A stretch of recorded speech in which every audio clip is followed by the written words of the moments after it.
Welcome back to the Deep Dive.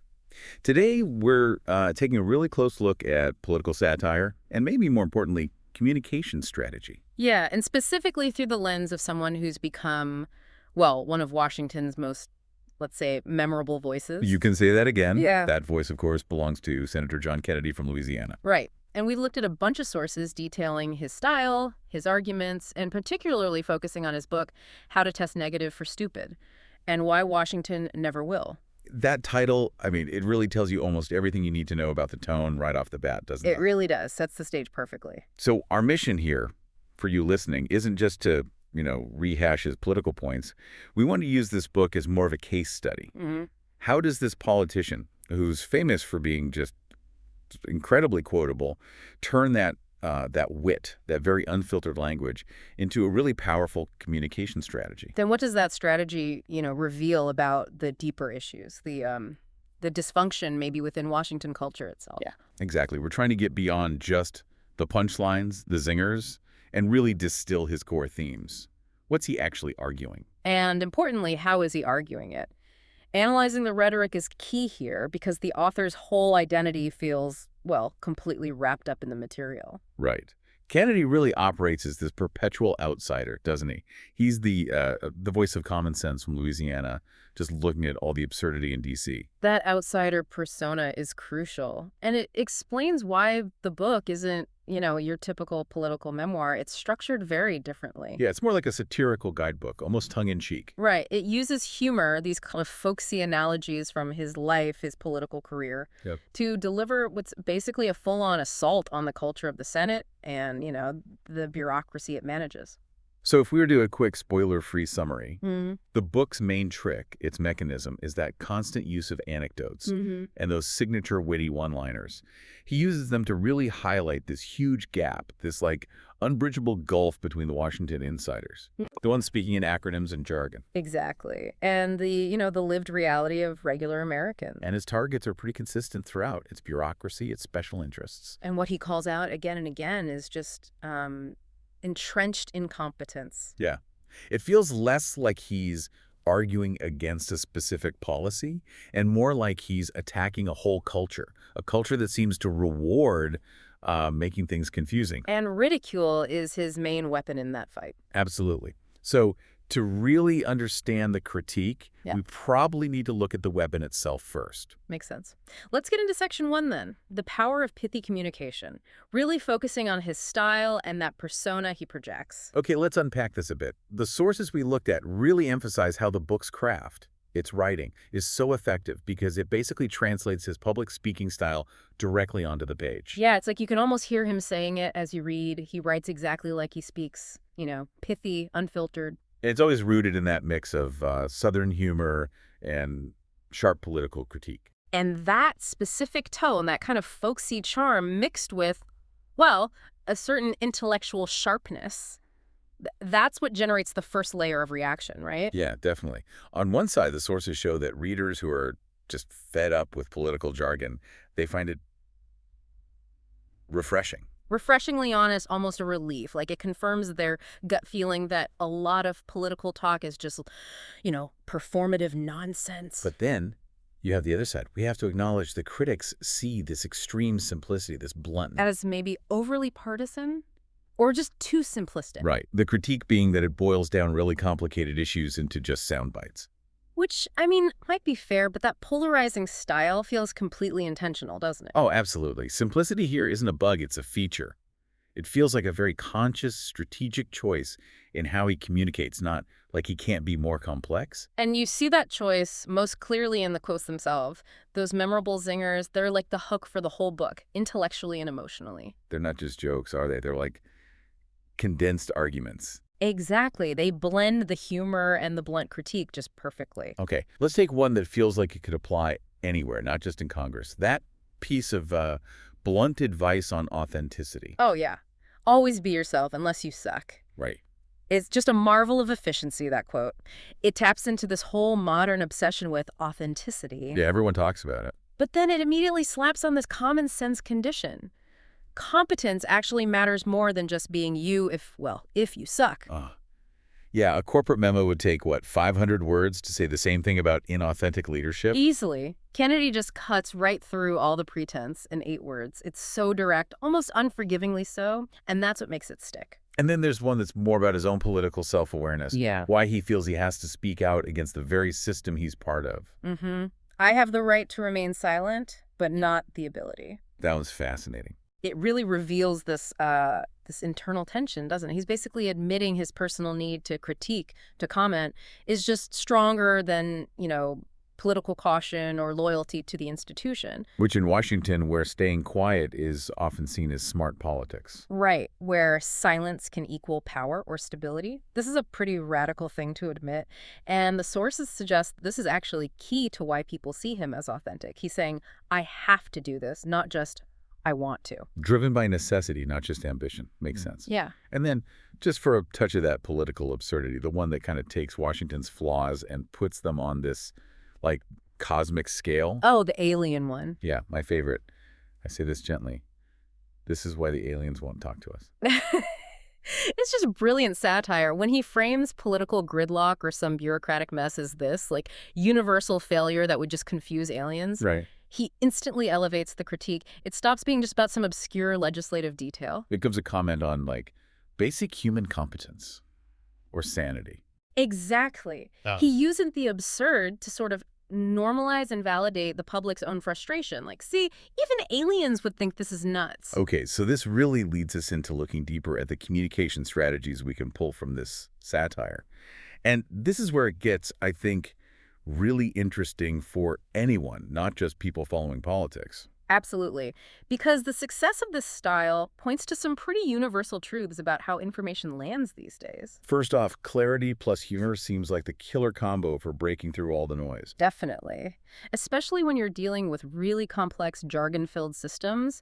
Could be government regulations, could be a huge corporation's internal structure. Right. Humor acts like this crucial lubricant. It makes the dense stuff easier to swallow, accessible to people who'd otherwise just tune out completely. And the second point seems to be the power of just being direct. Leadership needs that kind of radical candor sometimes. Yeah, calling out the problems directly, Yeah. not wrapping them up in bureaucratic speak like, optimizing stakeholder integration or whatever. Yeah. That directness really resonates with people who are just tired of complexity and, frankly, obfuscation. The sources suggest that Kennedy's willingness to just be blunt makes people see him as authentic. Even if they totally disagree with his politics. Even then, yeah.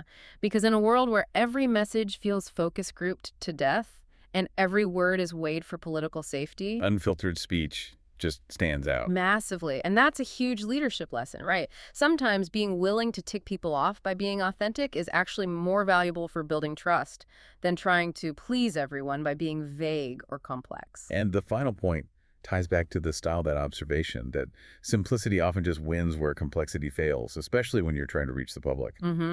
He masters using simple analogies, often from like farming or rural life. The pithiness we talked about. And those phrases are just infinitely more memorable than some dense 50-page policy paper.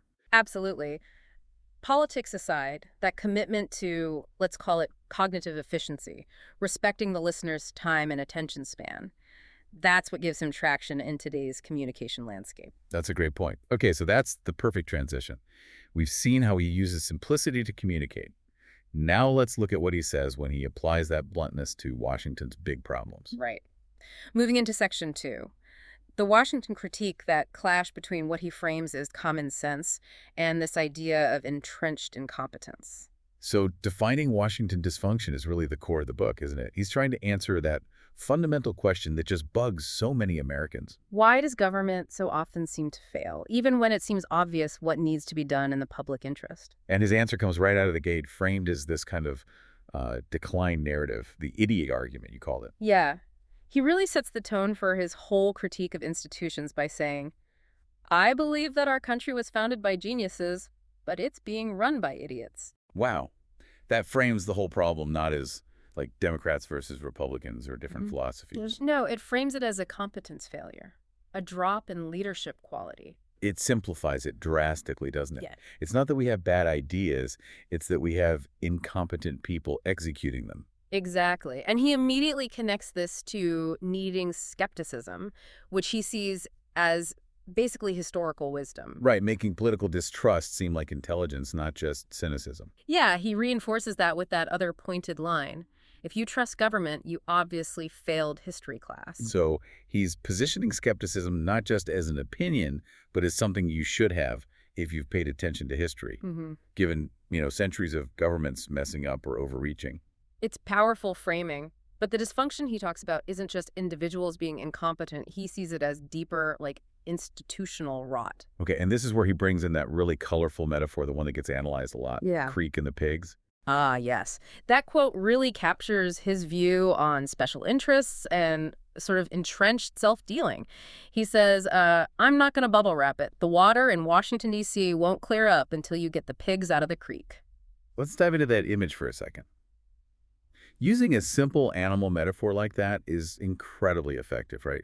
It just bypasses all the complex political terms. Totally. The creek is like the clear system, public trust, the common good. Simple. And the pigs, well, everyone knows what pigs symbolize. Gluttony, filth. Right. They represent the specific players, could be special interests, lobbyists pushing bad policy, corrupt officials, whoever is actively, intentionally messing up the system for their own gain. And because it's drawn from, like, morality tales, fables, Oh. the dirty animal thing, Yeah. it hits you on an emotional level, an intuitive level. Yeah. Doesn't matter what your policy views are. Yeah, it suggests the problem is fundamentally moral, not just technical or procedural. Which means the solution isn't necessarily better laws, but getting rid of the bad actors.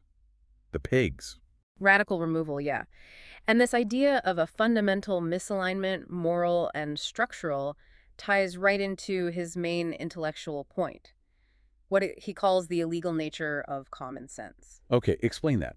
For Kennedy, the basic wisdom that, any average person has that should be guiding political decisions. But he sees that wisdom being actively shut down by the bureaucratic machine. That's really the core of his argument against complexity, isn't it? He thinks common sense isn't just ignored in D.C., it's like institutionally rejected. He puts it very plainly. Common sense is illegal in Washington, D.C. I know, I've seen it firsthand. We should probably spend a moment unpacking what that means in, like, practical terms, if common sense is illegal. He's likely talking about all those bureaucratic processes that care more about following the steps than getting the right outcome. Right, like excessive regulations, endless reporting requirements, rules so complicated you need super expensive experts just to figure them out. Exactly. And that whole system creates an environment where the people who thrive are the ones who understand the complexity brokers, we could call them. So when the system demands 15 steps for something common sense says should take 3, Then the system itself has basically outlawed good judgment. The system is designed to frustrate speed and simplicity. It becomes the problem. which explains why he offers that advice. Always follow your heart, but take your brain with you. It ties into this theme of good judgment versus just political games. He seems to be telling his audience, and maybe even himself, you need to balance that passion for change, the heart. With the practical smarts, the brain needed to actually navigate these complex, sometimes hostile systems. It's like a call for populist energy, but tempered with some self-discipline. You need both. And this takes us to those deeper, maybe more contrarian insights about dysfunction that the sources mention. The ones that sort of elevate the book beyond just partisan jabs. Yeah, the idea that maybe this dysfunction isn't just an accident. Maybe, sometimes, it's actually by design. That feels like a really crucial point for understanding any large organization, not just government. Washington doesn't just put up with confusion and complexity. It thrives on it. Because if the processes are confusing, then transparency goes down, accountability gets harder to pin down. And it makes it way easier for those pigs, the special interests, to operate in the shadows in the murky water.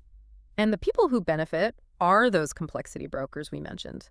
The consultants, the specialized lawyers, the longtime staffers whose whole value proposition is navigating the complicated stuff. So Kennedy's argument implies that simple, common-sense solutions are often actively avoided. Precisely because they don't serve the interests of the people who maintain the complicated status quo. Their power depends on the system staying confusing. Wow, okay. And then there's that final quote from this section, the one that just perfectly sums up the public's skepticism about what they hear from Washington, that feeling of being constantly misled. Oh yeah, the conspiracy theory line. I believe that we are going to have to get some new conspiracy theories. All the old ones turned out to be true. It's such dark humor, isn't it? gallows humor. It really is. It's not endorsing any specific theory, but it captures that deep, widespread disillusionment. Like an acknowledgement that the gap between the official story and what later comes out as fact has just gotten so wide. But the stuff that used to sound crazy now feels almost expected. For a lot of readers, it just validates their gut feeling that, yeah, institutional deceit is pretty common. Okay, let's shift gears then to section 3. Reception, polarization, and the impact of humor. We've looked at the style, the content, but how does this very specific, witty, definitely partisan approach actually land out there? With readers, with critics. Well, the theme that seems to tie it all together, the underlying current, is this demand for accountability over just fancy rhetoric. Right. Even though Kennedy uses all this wit and sharp language, the core message that seems to resonate is this call for leaders who actually care about responsibility and results. Exactly. So if we look at why the book really hits home with its target audience, people who like political satire, people already mad at DC. The strengths seem pretty clear from the sources. The humor makes heavy political stuff feel less heavy, more accessible emotionally. Yeah, the candid tone feels like a relief to many, and the phrases are just incredibly memorable. They stick with you. And reader responses, especially the early ones we saw analyzed, they really highlight that immediate connection. People appreciate the no-nonsense delivery, the wit. It kind of validates their own frustrations with government being too complicated. The book becomes this, entertaining validation machine for their feelings, a shared laugh at the system's expense. But, okay, to keep things balanced here, we have to talk about the polarization factor. Yeah. Because that's the flip side, right?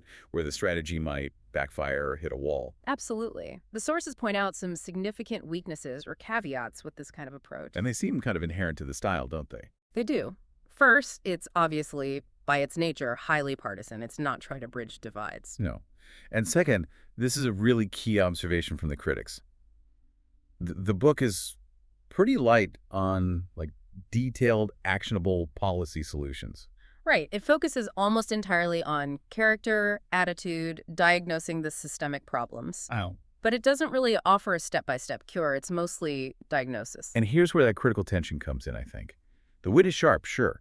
But is there a risk that by constantly using humor, focusing on the soundbite, He ends up trivializing really serious policy failures, turning important issues into just, easily dismissed political jokes. yeah, is that the risk? That's a key structural critique, definitely. And the response from the sources seems to suggest that, well, that simplification is the trade-off you make. Okay. To get maximum reach, maximum communication impact, you maybe have to sacrifice some of the nuanced policy debate. The hope, presumably, is that the humor creates enough cultural pressure. Enough awareness of the absurdity. Exactly. That it forces a policy debate to happen later. The goal seems to be igniting the conversation, not necessarily providing all the answers within the book itself. And the critical reception pretty much confirms this polarizing effect, right? Kirk has called it engaging, describing it as a lively, if polarizing, contribution to political satire. Lively, yes. Polarizing, also yes. It hooks you, but the political stance immediately puts up a fence around who's going to fully embrace it. Still, the skill itself is hard to deny. Publishers Weekly mentioned its sharp wit and folksy humor, recognizing how effective the communication is, even if you don't agree with the politics behind it. Because it taps into something universal. Incompetence, especially bureaucratic incompetence, is kind of funny, or at least ripe for ridicule. So the overall verdict on the book's success seems less about policy impact and more about pure entertainment value and rhetorical skill. Yeah, our analysis points to a strong reception within its target audience. It succeeds in entertaining while making these really pointed observations about government dysfunction, whether you're on his political team or not. And that brings us back to that really interesting insight about the role of humor in politics. Right. The sources suggest that humor, specifically that kind of humorous ridicule, might actually deliver a sharper, more lasting political critique than just pure anger or outrage. Or even than a really sophisticated academic argument. Exactly, because anger and outrage can lead to fatigue, right? They can alienate people who aren't already on board and sometimes get dismissed as just emotional noise. But humorous ridicule, when applied to something absurd in the system, like the pigs in the creek or the aliens won't talk to us idea. It makes the dense subject matter accessible, easy to share, and crucially, really hard to forget. The laugh is like the delivery mechanism for the critique. It makes it stick. Yeah, the laugh becomes the tool for memory, for cultural penetration. If you can take a complex, frustrating problem and make it simple and funny, you've basically won the battle for attention and retention. It leverages the frustration people already feel Mm. and turns it into this sort of collective humorous validation, like we're all laughing at this absurdity together. Precisely. Okay, that makes a lot of sense. It- So let's try to synthesize this. What does this all mean for you, the listener, trying to pull some strategic insight from this deep dive into how to test negative for stupid? Well, the synthesis seems to be this. Senator Kennedy's book is a really potent case study in how modern populist communication works. Yeah. It shows how simplicity, that sharp wit, and a very carefully cultivated public persona can be used very intentionally as a rhetorical weapon against institutional complexity and bureaucracy. So his brand of satirical populism uses these shared frustrations, things regular people recognize. To deliver a critique that's both entertaining and, for his base at least, feels deeply validating. So the takeaways for you listening are really about rhetorical power and maybe the enduring appeal of perceived authenticity in public life. Yeah. When political debates, or frankly any complex business discussion, get bogged down in impenetrable jargon. The person who can slice through it all with a pithy line, a simple, relatable analogy, they're the one who grabs the conversation. They get to define the problem. And that strategic success of simplicity, especially against those complexity brokers we talked about, that leads us right into our final provocative thought for you to chew on. Okay, let's hear it.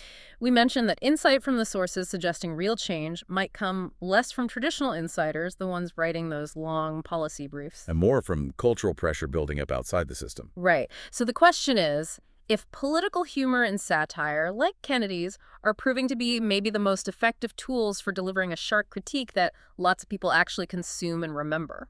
Does that mean the main path to accountability now in these really complex systems is less through that slow, maybe frustrating policy debate? And more through just widespread humorous ridicule of how absurd the system has become. Is the court of public opinion now swayed more by the instantly memorable one-liner than the serious white paper? When the joke lands hard enough, maybe the system finally has no choice but to listen. It's something to think about. Thanks for joining us for this deep dive into the language of political dissatisfaction and the strategy of simplicity. Yeah, thanks for tuning in. We'll catch you next time for another deep dive into the sources.